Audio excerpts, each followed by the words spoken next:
Dude, Metal Summoners, so super stoked as always to see you guys. Thank you so much for showing so much love to the Metal Summit, so much love to the M3 Festival here at Meriwether Post Pavilion. And we are coming live at you again to have a little bit more fun, some great conversation, and maybe a little bit of tricks, maybe some dead things, maybe some living things kind of thrown in under that kind of stuff. Of course, we got Angel, been hanging out all weekend with Ron from Empire Extreme. He's been rocking out with us as well. But Metal Summoners, you guys remember this guy right here, TMS alumni. He's joining us again. Pretty Boy Floyd, the Living Dead drummer. We've got Nick Mason joining us again. How you doing? Welcome back, brother. Hey, thank you. Absolutely. Flesh Creek, Rhythm Coffin. So much good stuff to talk about. But you just got off stage recently. You opened up the festival. Almost kind of an impromptu open up. You guys were scheduled to be first. The band had to drop out for a medical issue, so you guys had to set bumped up a little bit. And you guys opened up today. Yeah, we're supposed to be second today. You gotta forgive me, I forget the name of the band. Sundogs. Sundogs were playing first today. And I got an email yesterday afternoon saying, hey, someone in the band got sick and here's the new schedule. And it was like, oh, we're playing earlier than they bumped the whole festival early today.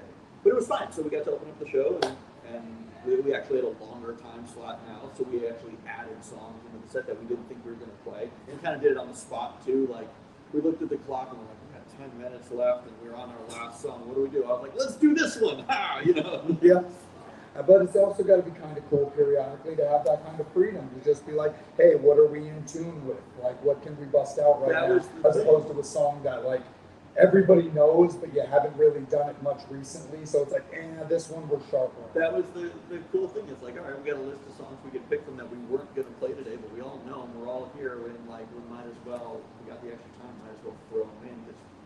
Because why not? I mean, we're here, people are watching, Yeah.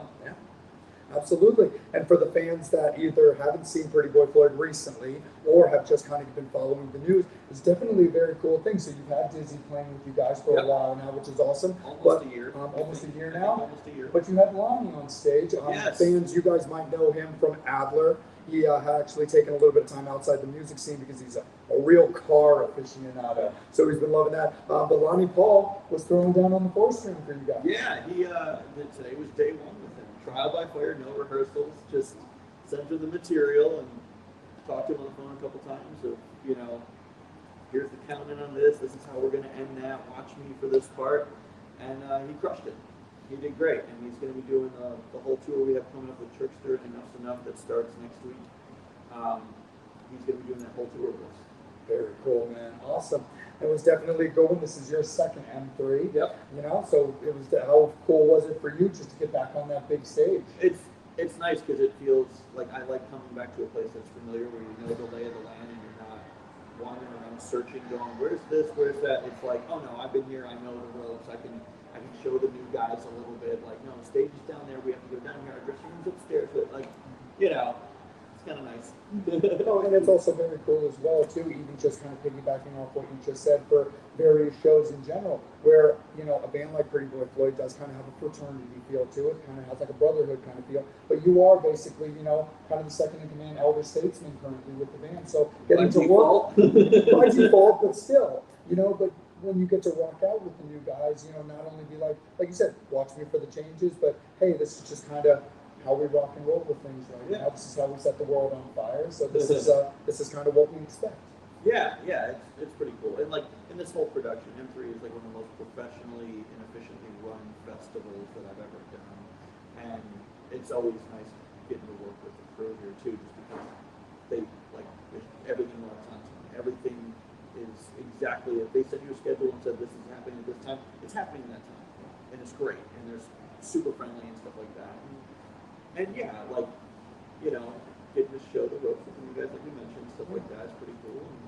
And, I'm having a blast. I'm having a great time. Absolutely. And the other thing that's also been very cool, especially about yourself, but also the guys as well, is you guys are very approachable. Like, you are down for the fans. I mean, a festival like M3, yes, there's scheduled VIP meet and greets, Rockstar VIP, regular VIP, and stuff like that. But you guys are very approachable, and you like being with the fans. I mean, you guys were over in merch, in full, just taking pictures, signing autographs, kissing babies. Yep. We went over to the merch table right after we got off stage, maybe 5-10 minutes after, and spent over an hour there. You just taking pictures with people and signing stuff and just why not?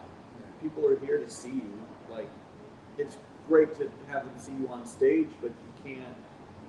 You're separated. You're just watching the show, and it's nice to let them know, like, hey, I'm a person too, and like, come shake my hand and let's talk. Yeah, absolutely, for sure. Ron? Yeah. So like you were talking about before, with Blondie coming in with like just not knowing any material, kind of resembles when you came the first time with the guys. You guys had absolutely no time to rehearse, and you guys fucking nailed it. It was so awesome. So it's cool to see that like this PDF camp of like people that they bring in are like such cool, professionally done musicians that you can come in on the fly and look like you're a 30+ band. Yeah, like the last M3 I did was like 3-4 years ago now. Like that was my first show with Floyd. Yeah. Right. So now it's full circle back to this one, but that was my first show, and I remember like anytime I'm playing with a new band for the first time, I'm always a nervous wreck. And I try not to show it, and I try not to let people know that I'm nervous, but I'm like freaking out inside the whole time because I just want to do a good job. Like I'm not worried about the crowd, I'm not worried about anything like that. I just don't want to like fuck up the song. I want to do a good job, right? So that morning, like I was in my hotel room by myself with a practice pad, and I had all the songs charted out, and I got my phone playing the music and I'm reading my charts to double check that I counted every measure of music correctly. I'm playing them through the, on the practice pad. I got a metronome going to make sure everything's timed the right way and everything. And like that's how I spent the entire morning of that M3. And then I was just a nervous wreck until after we got off stage, and I was like, I didn't fuck up. Okay, oh thank God. And then what do I do when we get here? Fuck the first song. It's like, all right, now that you've been playing these songs, you didn't. Now that you've been playing these songs for 4 years, no, I started the first song like one measure too early, and then as soon as I did it, I went, oh, these guys better just catch on because we got to add an extra bar here. They did. They caught it right away. They're like, he's playing an extra measure. All right, so this one's 5 instead of 4. Okay, and like it was seamless. And so no one noticed. But now that I just revealed that, I fucked up today. Now I That was the only mistake of the day. I fucked up as well. Earmuffs, metal Yeah, summit. Watch all the YouTube videos. Now you can find it. They're gonna be like, they played that intro too long. It shows you're live. Yeah. That's the cool part. It shows at least you're live. And Well, and it's not like an issue. It wasn't like there was a big mistake. There wasn't a train wreck. We hit all the changes correctly. That intro happened to be a little longer than it normally is. Yeah. That's all. I think people would rather have that than like the backing tape controversy. Right. Yeah. Yeah, and that's what it is. We have like we have a tape intro kind of thing, right? And right off of that intro, I start the first song, and I was excited. I jumped the gun. I went right into it, and I'm like, oops.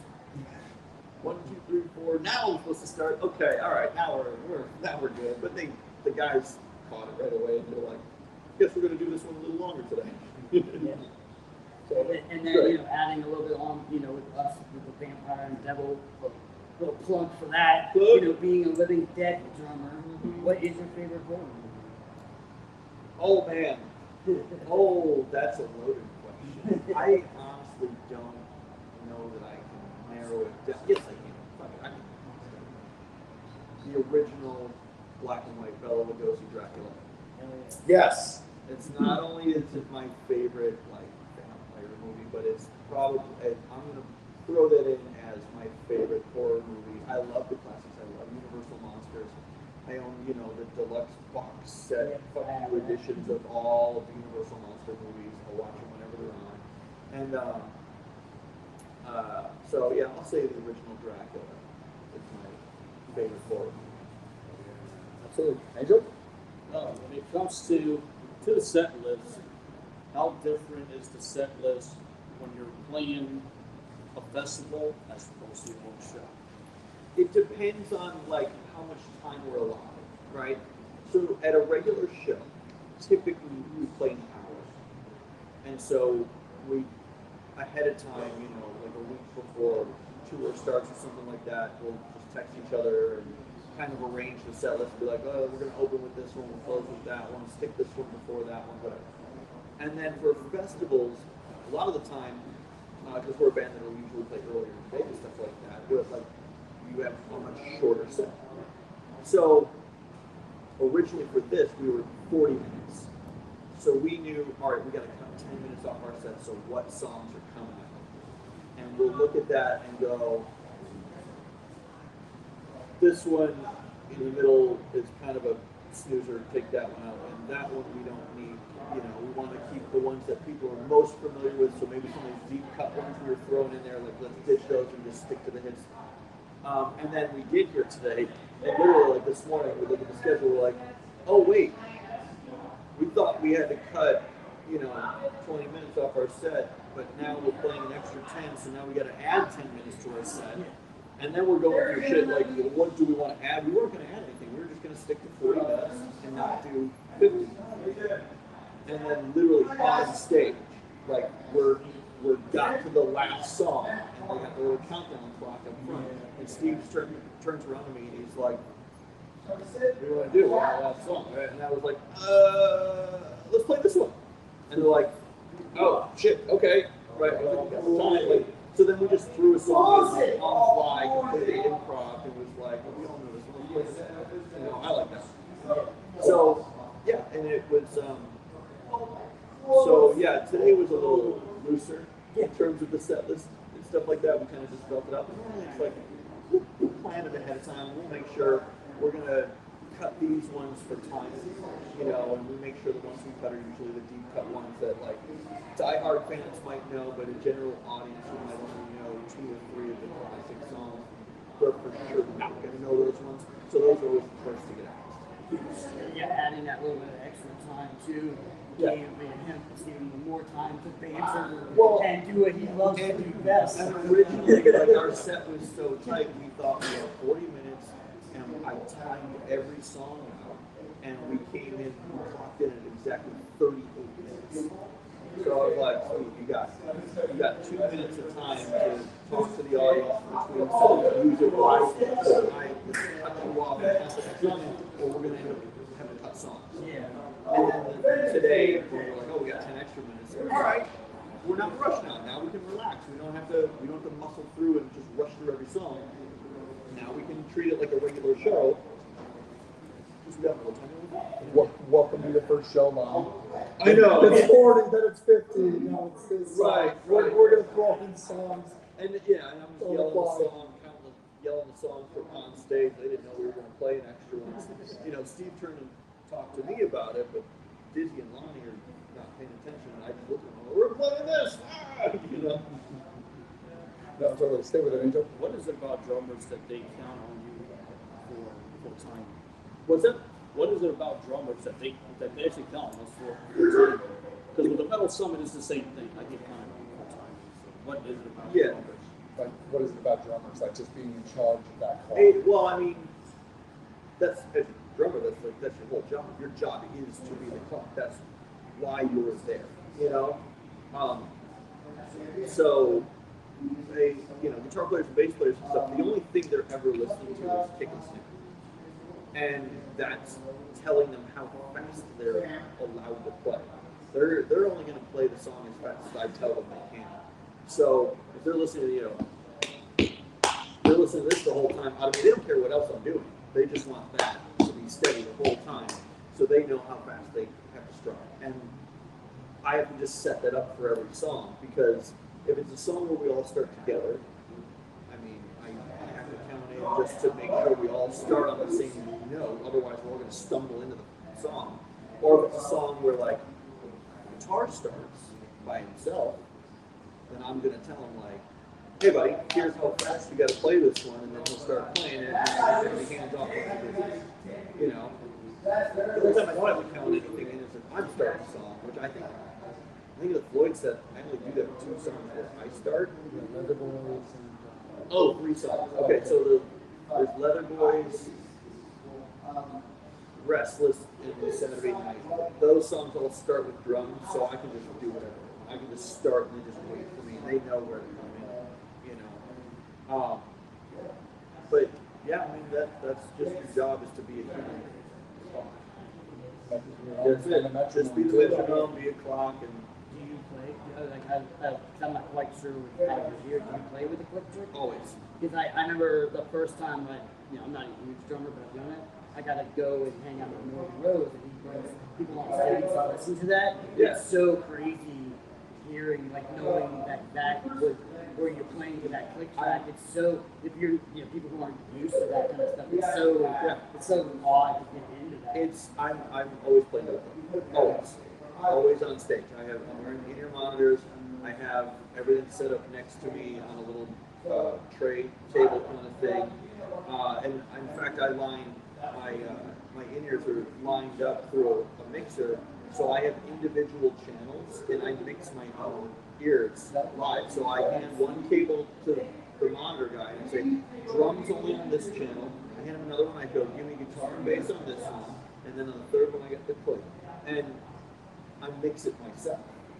So that way, I'm never yelling at somebody off stage going, I need more bass in my ear. No, I can just turn it on myself, and I got more bass, And so I'm always playing with a click. That keeps everything consistent night after night after night after night. Sometimes you get adrenaline from getting on stage, especially a big festival. You get this adrenaline, right?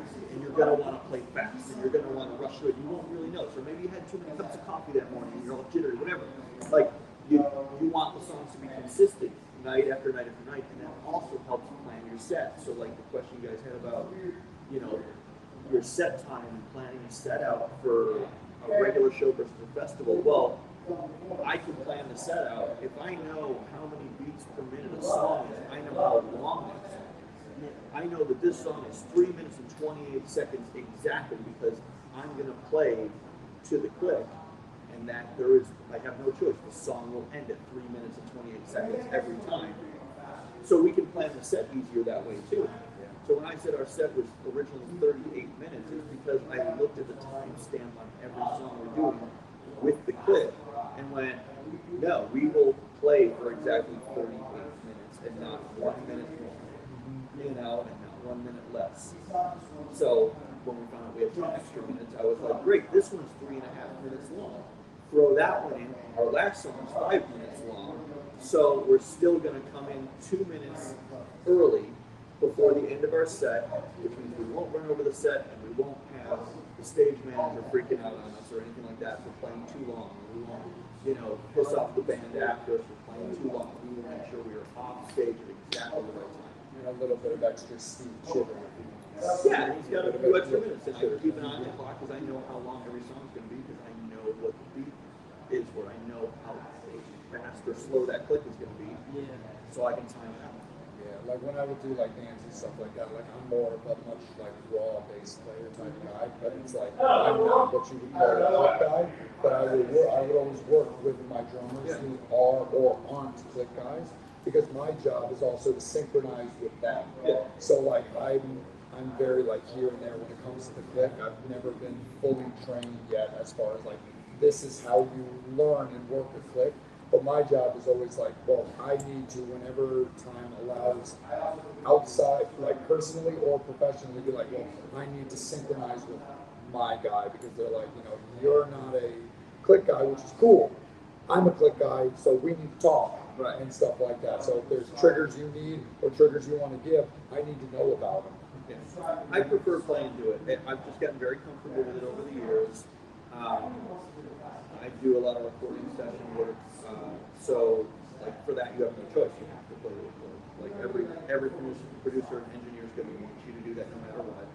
And live, I know some people that don't mind if it's a little bit looser, but I feel more confident when I'm playing to a click because if this hit is on, beat one, I will hit it on beat one. Like, there's no chance that I'll be a little late or a little early, and then me and the rest of the band are a little misaligned because maybe the bass player hit it right on the one and I was a little behind it or something like that. But we will sound tighter if I'm playing more consistently.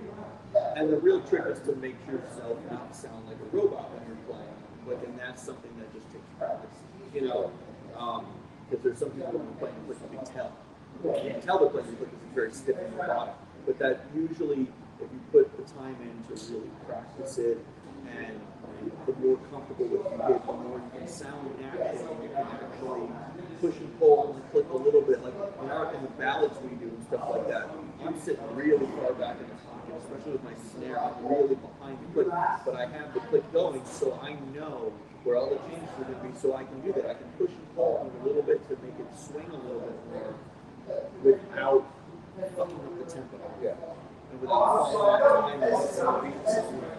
You know, I know exactly how much time I have to hit the snare next after the previous hit without it, you know, taking Absolutely. You mentioned earlier about going out shortly with Enough's Enough and doing I just did some stuff with that. You meant after sorry. post them. I just played with them, so I got confused. Gotcha. No, so you just because you literally I just last weekend I played drums for them and Floyd together. We did some shows in Hawaii. I played drums for both bands. But no, we're about to go out with Enough's Enough and Trickster. That tour starts next week. Now I won't. This is live, right? Yes. All right. So you're getting this information for the first time because I haven't made it public yet. I was going to wait till after today to do this. I will not be on that tour for the first 4 shows. I'm going to be missing the first 4, unfortunately, because I have a scheduling conflict. I will be playing drums for Jason Charles Miller. Nice. And his stuff was all set in stone. We're doing the Rock for Ronnie, the Dio Cancer show that his wife puts on every year, that Wendy Dio puts on. That's been booked for a fucking year. So we're doing that. So I have obligations with Jason that I'm going to be doing, and it unfortunately overlapped with the dates that Floyd put together with Trickster and Enough's Enough, and that I was already obligated with Jason before the dates with Trickster came in. So the first 4 shows, I will not be there. We hired a substitute drummer that's going to come in and bail me out kind of thing, and then I will be immediately after that Dio show, I will be flying into St. Louis to take over drums on show number 5, and then I'll finish out the entire run through mid-June or whatever it is that we're doing. So I'll be there for the majority of the shows, starting in St. Louis, but the first 4 shows I won't be there. So, and that's what happens when you play in too many bands. Right. There's bound to be some overlap. And the funny thing about that is I was actually where I was going. It just turned into be a slightly more detailed conversation because I was going to say, you've got Enough's Enough and Trickster coming out. Right. What can you tell us about your current status or schedule with Rhythm Coffin and Flash Creek? So, Flash Creek, we just put out a new single, like a month ago-ish? Yeah. And that's our Gnome song. I Believe in Gnomes. Finally, we've been playing the song live for like 2 years, and it was when we did the tour with Mushroom Head last year. It was definitely on the highlight. And we just got so many people hitting us up asking, why can't I find the Gnome song? It's not released yet. I recorded the drums on it 2 years ago, but we were, they were doing the finishing touches on a bunch of songs at the same time, and so we were just kind of holding on to it, waiting for the right thing, and shooting the music video and everything. So we put that song out. We have another thing that I probably shouldn't be saying right now, but I'm going to do it anyway, because they're not going to watch this. We have another new single coming out. We're aiming for early June, but I don't know the exact timeline of it, because they're right now in the process of getting footage taken care of for it.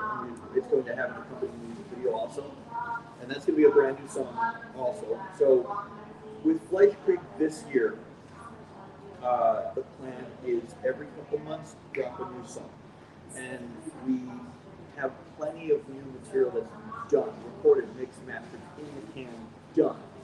We've just been kind of biding our time on when to release it. We sort of wanted to springboard off the momentum of that Mushroom Head tour last year. So once we finished with that, it was like, okay, now that we've gained a bunch of new fans and everything from that. Now let's start sprinkling out some new material, which will then fuel the next tour, which, there's no tour planned right now, but it'll fuel the next time we go out on the road, because then people will be like, oh my God, they released this new song, I can't wait to hear them, So that's what's going on with them. With the Rhythm Coffin, end of last year, like last fall, we put out 2 new singles, one in September, one in October. We haven't done anything live in a long time. Garrett, our lead singer and guitar player, who's the principal songwriter and everything, has been dealing with some health issues. And so, yeah, he's kind of over the big hump of it now, but he's still recovering and still going through treatment and stuff like that. So they played their last show with Wednesday 13 at the Whiskey in October.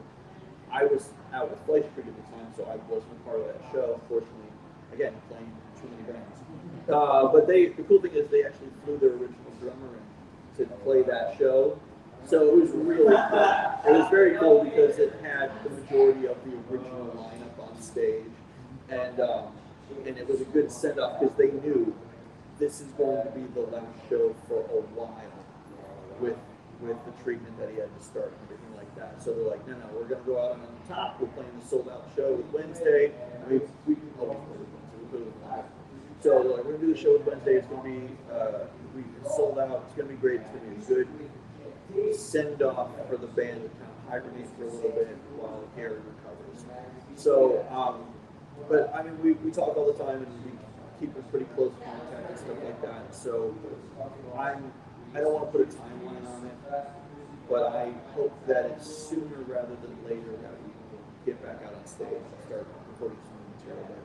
But right now, it's really just focusing on Gary getting healthy. Absolutely, for sure. I have a poster on my house and it's the Go Wednesday show. Oh, yeah. As well. It was Wednesday and Michael Graves, I think, from like 2016.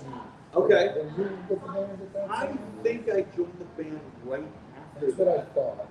I think literally that was the last show they played before I joined the band. Oh, gotcha. So, but we played with Wednesday probably half a dozen times since then anyway. Anytime he's coming and playing away day, the Rhythm Coffin is the only every time. With our records, it's every just the time. way. Yep. Absolutely, man, for sure. Angel, let's get back to you, brother. What are the plans for touring beyond June? I'm not allowed to say.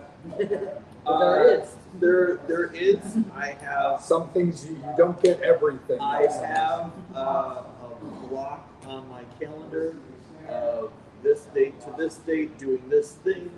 After that, these things are in the works. Well, but until it's officially announced, I can't say anything. But I will be on the road. Like I'll be on the road later this year a lot. I can't be the one to break the news. I gotta wait for the official green light. I'm sorry. Totally. Go ahead and stay with it, Angel. When it comes to, if you could have a drum off with another drummer, who would it be? If I could have a what? If you could have a drum Oh, drum off. Oh, man, I don't know. I feel like everybody would just kick my ass. Like, I'm not much of a drum solo guy. Who would you like to have a show with? Man, you know what? I got a good one. I like to drum off against the other Nick Mason, Pink Floyd's drum. Wow. Pink Floyd versus Pretty Boy Floyd, Nick Mason versus Nick Mason. Hey, good name recognition.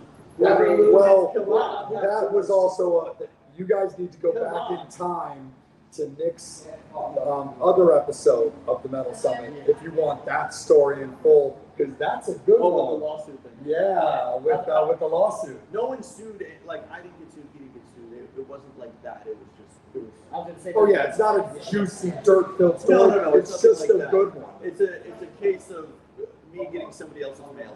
I think the showdown should be like like the old school wrestling matches, where whichever one loses has to like not use the Nick Mason name. There's gonna be like lawyers on the side of the ring with like documents ready to sign. Drawn up. You gotta legally give up your name and change it to this. His credit cards already become Living Dead Drummer. Right. It's like first, middle, and last name. Yeah.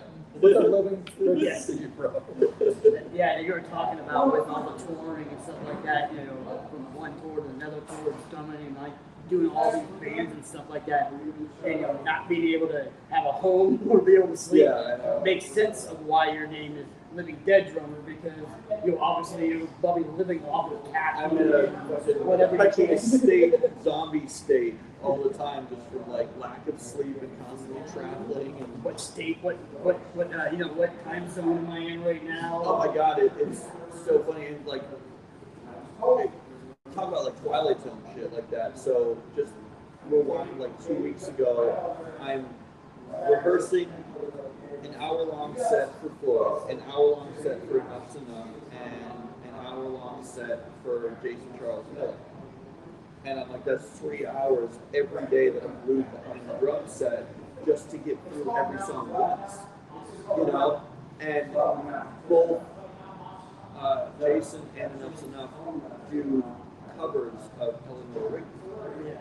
You know, Jason has his version of it from back in the Godhead days, and then Chip is a big Beatles fan, so Enough's Enough put out like a whole Beatles, you know, tribute album, I think, a few years back. So I'm learning 2 different versions of the same fucking song. Oh yeah. And I literally on my I chart everything out to learn. I had to write whose was whose on it. I was like, I was just thinking that. I was like, okay, wait a minute, because the arrangements are the same.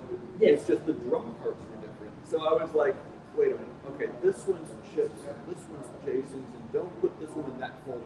Don't fuck that up. It's like remember this version is more of like a rock version, and this version's more of an industrial version. Yeah. They don't look like they're doing an industrial version at a rock show. You'll be like, Yeah. why is this guy playing? Why is it just Why is thrash? he playing Right? stuff? And like the weird thing is like the choruses are the same. They both like do this double time thing in the chorus, but one of them like, you know, goes to regular time for a couple bars and then back to double time, and the other one just straight stays double time for the whole thing. And I'm like, wait, which one do I not do that during? Okay, wait a minute. Hold on. They both start with just a kick drum. Yeah, it was trying to keep that shit straight. You know. Does your click stay the same for those 2 songs, or is that click exhausted? You know what? You mean for the time change or the 2 different songs? The 2 different songs. You can both I do the think same. they're about, you know what? I would have to go look at the actual tempo that I wrote down on each one. I didn't actually pay attention to that. But I feel like they gotta be pretty close. Yeah. They gotta be really Because that is close. very like Yeah. Yeah. or you guys unless you like want to do some like drop D. Right. And none of them are like that. No, they're all very upbeat. Yeah. So I'm trying to think like Jason's is about here. And I feel like Chips is about the same. It might be a click or 2 slower, but they're pretty close. They're pretty close. You know. And I remember I was texting Jason and told him something too. I was like, oh, I gotta learn Enough's version of this song too. And he's like, yeah, but who did it first? Yeah. Like you did it first. Yes, Yeah, dear. yeah, I remember hearing that song, seeing when he toured with Manson, when the Back first in time 2000 that day, or whatever it was. and I'm like, It's a great dude, I'm like, this is awesome. It's a great I cover. love that song from the Beatles, and then Yeah. also heard his version. I'm like, I know it's probably sacrilegious, but his is better. I like it because I like the more industrial side. I always felt like Beatles were like one of those bands where like you should be hands off and not cover the Beatles, but every once in a while someone does a cover, and you're like, I gotta say this is pretty good. You know, that was one of them. Like Aerosmith's version of "Come Together" was another one where I was like, Yeah, I mean, what's the Pretty good. Maynard's version, the Perfect Circle? Oh, of the John Lennon too. Yeah.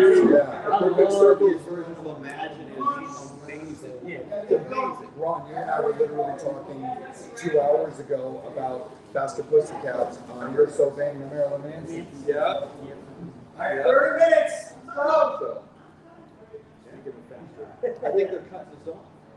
Actually, what time was it? I don't want to miss dinner. Oh, no, you're good. Okay. It's 6. I missed breakfast and lunch today. Yeah, we're not going to allow that. We don't want you to miss dinner. No, not at all. So, Angel, let's kick it over to you as we go through the table one more time. What drummers are your favorite that have influenced you, and are there any new drummers that you feel are are really up there? I mean, there's plenty.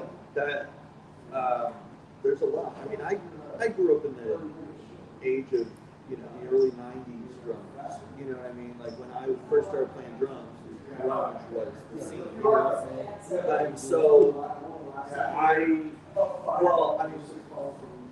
my biggest influences were always Lars Ulrich and Joey Kramer from Aerosmith. Like those were the guys I had posters of in my room, you know, growing up. I was a huge, in the mid '90s, I was a huge White Zombie fan, and so John Tempesta was a huge influence on my playing with that album Astro Creep and with the stuff he did with Rob after that, with Rob's first couple solo records. So, you know, Lars, Tempesta, Joey Kramer, those were the guys that I feel really sort of molded my own style. And then as I got a little bit older, I started getting into like session players. Guys like Josh Freese, speaking of a perfect circle. Yeah. Josh Freese and Kenny Arnold, who's played with everybody. Those guys really kind of spoke to me also because I found out that was a thing. I was like, oh, you don't play in one of your band, you play in all of them. Or you play on all their records, or you know what I mean? Amazing. And then I was like, oh, I want to do that, right? Which is why I am in a billion bands for that exact reason of like, guys like Josh and Kenny, I looked at their career, they inspired me from a career standpoint, more than a playing standpoint of like, that's what I want to achieve. I want to play on 100 records every year, and I want to tour all year round with 10 different bands and stuff like that. And as a matter of fact, Kenny does all of Jason Charles. So on all of Jason's releases, that's Kenny playing drums, which is cool because when I started playing with Jason last year, Kenny left me a voicemail and giving my blessing, being like, "It's a great gig for you. You're gonna be awesome at it." You know, We've had Kenny on the show. he's such a great guy. It's so inspiring to listen. Oh, to. it was such an episode of like just education. Yes. Like legitimate just drum education Yeah. about I play on 50 albums and I'm blessed for every single one of them. But I play on these albums as well because I sat and learned and listened and respected, and it was so easy just to sit back and just be like, no, Kenny, just talk. He makes it so easy. Learning a sound that he recorded on, he makes it so easy. I make this joke all the time, but it's really true of like, oh, Kenny doesn't do anything, you know, that I can do. He just does it better.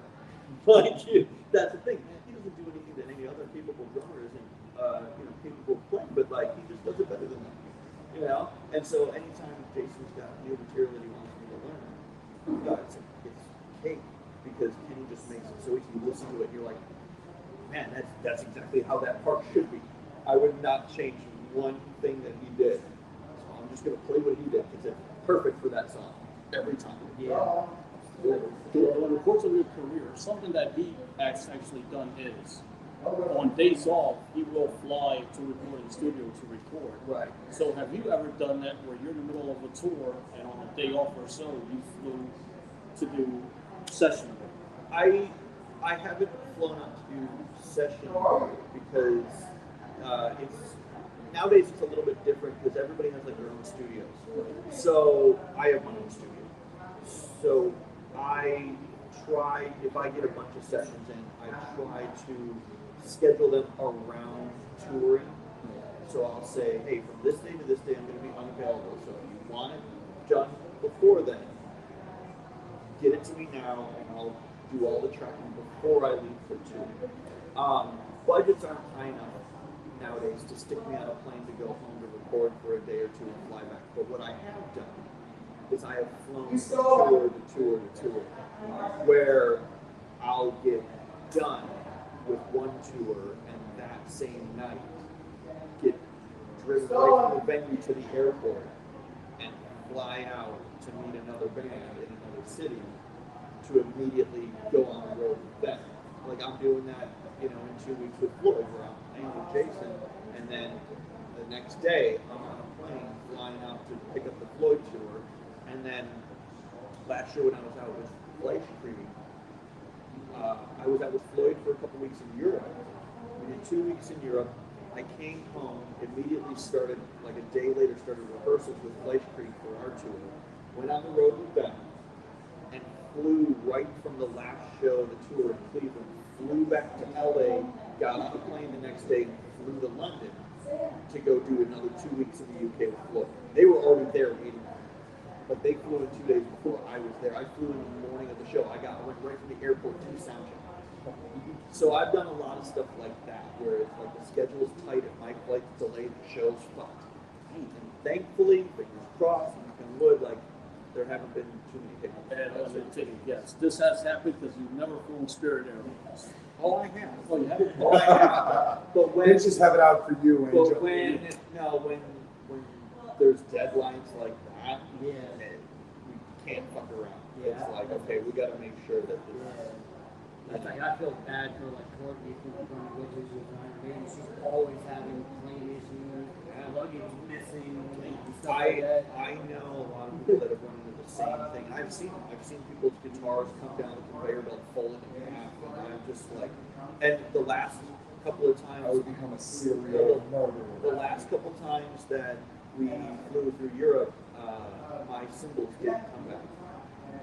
So I get home to LA, and my cymbals didn't make it. When we did the UK run, my cymbals sat in London for 3 extra days.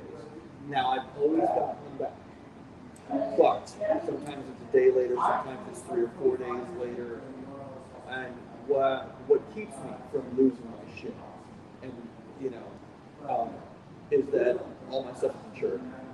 Yeah. So all of my musical equipment I have insurance on, and it's the biggest peace of mind I can. Any musicians that are watching this right now, if you don't have your shit insured, go do it. A, it's cheap, and B, you will be relaxed about that kind of stuff.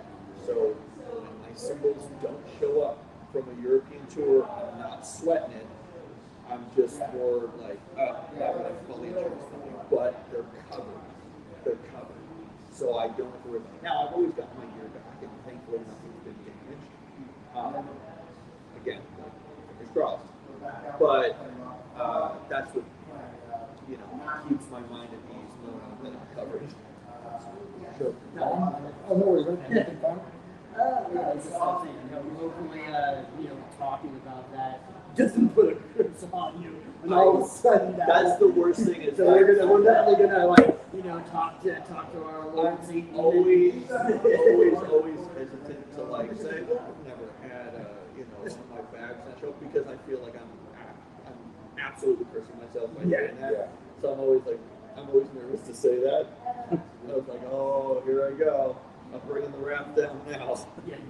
So, Nick, before we cut you loose, man, please plug your socials, your website, and we do know that Living Dead Drummer merch is available. There is. Let people know. There is. You got one of our good units too. Love that thing. Yes, everything, every social website, all that stuff, all of it is just that Living Dead Drummer.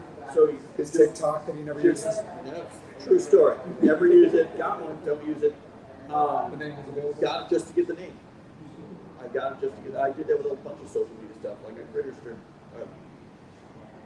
Twitch account just so I would get the name, and then I was like, I'm never gonna get this. But all of my social media is at Living Dead Drummer. So if you just type that into Google, you will find me. No matter what, it's just me. You won't find anybody else. Living Dead Drummer, it's all me. I got the .com, the everything. And through the website, yeah, I do have merch available. It's hoodies and t-shirts and so on patches, just the basic stuff that I do sell, like autographed drum heads, and every single drum head, they're not like new heads, it's stuff that I beat the shit out of. It's stuff that's been used on tours and in recording sessions. They're always used, and they're always used by me, so they're all authentic. And then drumsticks, you can buy my signature drumsticks through the website too. So, For sure. Well, Nick, we love you, brother. Thank And you I guys so appreciate much for hanging out with us. Thank you for sure. all. Thanks a lot. Thank you so much, Metal Summoners. We love you guys. You rock. Thanks for tuning in, rocking out again with Nick. Make sure that you're supporting him, Pretty Boy Floyd, everything that he's got going on, jumping from tour to tour to tour and finding a bed wherever there's a bed somewhere. But we'll see you guys in a little bit. We got a fun one coming up for you guys in a little bit. You guys are going to be stoked, but you guys are always stoked because you guys allow these great conversations to happen. So support Nick, support Living Dead Drummer. You can follow Ron on Instagram at ron.s.56, Angel Alamo and Angel Alamo78 on Instagram as well, and myself at Salem.Vampire. We'll see you guys in a little bit. Horns up, fangs out. You've been watching the Metal Summit. Thank you guys.